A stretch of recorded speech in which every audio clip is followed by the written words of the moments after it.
Okay, if you were to start your life again, Marty, would you do something different, or are you perfectly happy?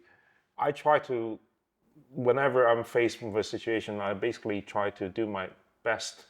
I always tell myself, as long as I've done my best, there's no regrets. So that later on, I don't think, oh, what if I've done this? What if I've done that? I always tell myself, based on all the information I had at the time, I made the best decision to the best of my ability. Whether it work out to be the best option, that's not up to me anymore. Yeah. Yeah. So I think that's the healthier way to think about that, because then people don't have regrets all the time. And some Yeah. people have regrets and they are worrying because of this and that. They get sad and they get depressed because of all these regrets. If you live your moment every day to tell yourself I've made the best decision I could, then you won't regret about it. Yeah. Yeah. Totally agree. I don't think about if I was this, if I were, if I were doing this, then I would be different. There's no point thinking about it. Yeah. It hasn't happened. Yeah. You know, there's a multiple universes anyway, so I might be doing that somewhere else. I mean, Yeah. so there's no point thinking about, what, if you had to live your life again, how to, there's Exactly. no point thinking about it. It's totally irrelevant. I think the only thing I would tell myself if I ever go back to start again is really enjoy every moment. Yeah. Because you only live once. Yeah. And whether it's sad, whether it's that moment is happy or bad, just enjoy it. Just make the most out of it. That's the only thing I would tell myself if I go back. Yeah. What do you think is more important, education or life experience? Yeah, that's a tough one. I think it's they're equally important in different ways. Education, like I said, many very successful people didn't actually have a very, traditional education. They still became very successful. So it's not necessarily a requirement. But I think education, to me, from my experience, is absolutely very helpful. Like I mentioned, to teach you how to absorb knowledge, how to give you the tools you need for the rest of your life to learn things, to socialize with other people. In my case, when I was at Cambridge, I met a lot of very, very smart, intelligent people that I can learn from. So that was what education also gave me, and also gave me the time and the environment for me to find out what I really want to do. So I guess that was very important. And the life experience really is, there's nothing like it in terms of making you a stronger person, preparing you for later challenges, and that is crucial. And you mentioned about learning from people, that you met, throughout you met or you're meeting throughout your life. I find that is very similar to me. I am never afraid of people who are better than me. I always like to learn something from people because I'm curious. Yeah. I always like to find someone who is amazing and that they can do something I cannot do. But most people are afraid of in corporate culture. If you're good, they would backstab you. They would these are the challenges that maybe you can mention later. I am never afraid of people who are better than me, and I always like to admit what I'm not good at. I always tell people what I'm not good at. I think you have to develop a self-confidence that you can actually admit to what, most people just wipe it off from their head. They pretend to be good at something and they work out on something that they are not good at. So I always advise people, if you're not good at that, do not force yourself, because you will not find a passion. Yes, absolutely. Totally agree. So that kind of hard work, it's waste of time. You have to find something that you like, and then you work hard, and it doesn't feel like work, and that is how you succeed. Right?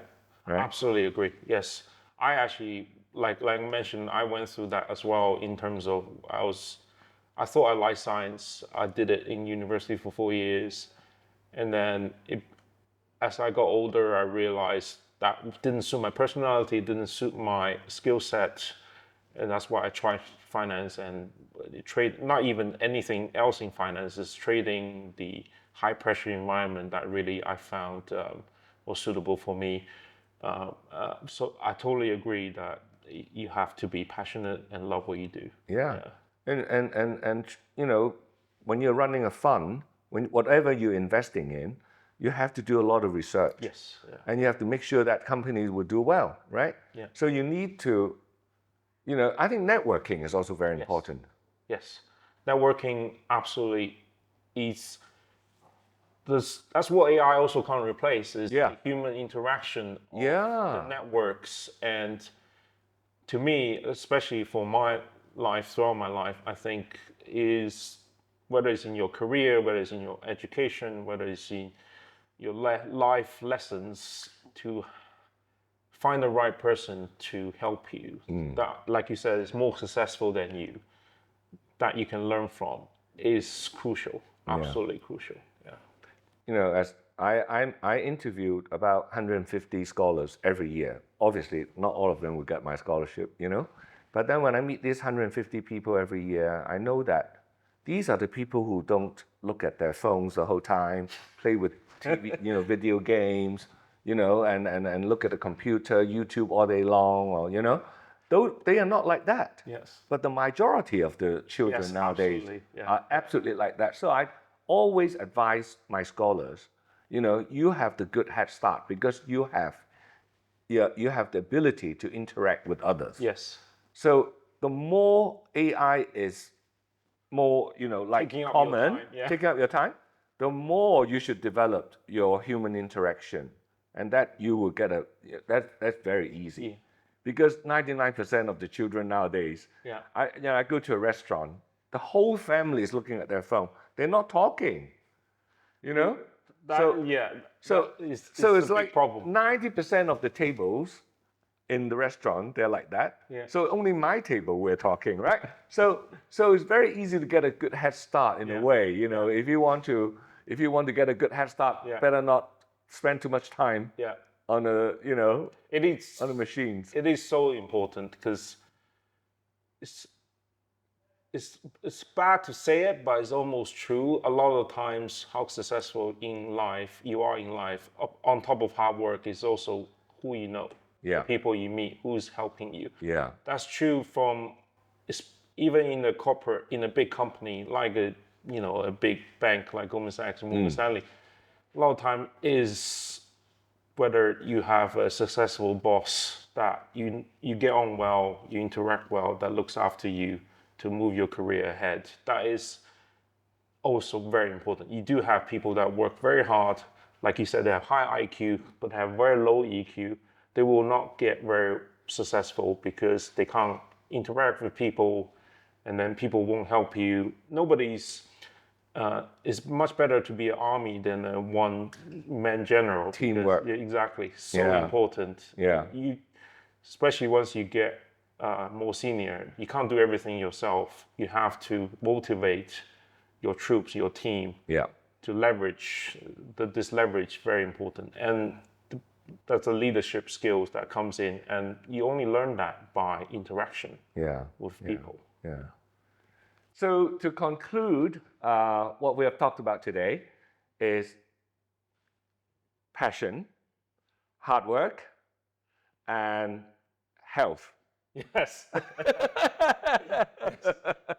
And right? Yes, I think so. And resilience. Yes, I think those are the top qualities. I think in to be successful in whatever you're doing in life. You know, as long as you tell yourself at the end of the day that you have reached your peak to the best of your ability, that's good enough. Yeah. That's all. Yeah. To me, is teamwork. I've mentioned many times that I was never very good, in my academic studies, because I was dyslexic, but I didn't know that I was dyslexic. I still can't tell you. Yeah, I didn't know. I'm just slightly Nobody dyslexic. would know, Yeah. I mean, but you have to find ways to get around it, because in those That must have been a big challenge for you. in the 70s, people knew about dyslexia, but they didn't know about ADHD and all that, But I was able to overcome that by developing my own shorthand. Oh. And I was able to record the lesson, and I would listen to it, obviously with the teacher's permission, right? So I hated reading books, but you can still get around your problem. I think being resilient is finding solutions. Yes. To problems. Yes, rather than giving up. Yes, absolutely. Yes. There's always a solution. So this is a wonderful episode. We talked about a lot of things, and let's hope that somebody can get some good advice from us. Yes. And I'd love to show this to my children, so they don't moan at me to giving them advice. So thank you so much for coming, Marty. It's Absolutely. really wonderful to have you. Thank you. Thank you, William, for the opportunity.